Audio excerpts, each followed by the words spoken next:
2 वाट्या मैदा, मीठ, ओवा आणि तेल टाकले थोडंसं आणि मिक्स करून घेतलं पीठ चांगलं. नंतर थोड्या पाण्याचा वापर करून घट्टसर गोळा तयार करून घेतला आणि 15 ते 20 मिनिटं झाकून रेस्ट करायला ठेवला. 6 चपात्या अशा छोट्या-छोट्या लाटून घेतलेल्या आहे.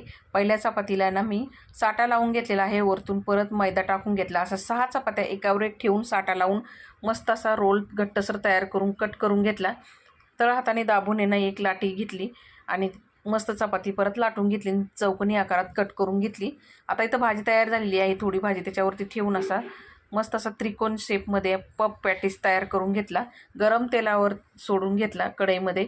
अलटी-पलटी करून स्लो गॅसवरती हा पफ पॅटीस चांगला फ्राय करून घेतला. तयार झाला एकदम टेस्टी, कुरकुरीत, क्रिस्पी, खारीसारखा एकदम लेअरदार पफ पॅटीस. तर याची डिटेल व्हिडिओ पाहिजे असेल तर कमेंट करून नक्की सांगा. जाता तेवढं चॅनलला सबस्क्राईब करा, व्हिडिओला लाईक करा. धन्यवाद.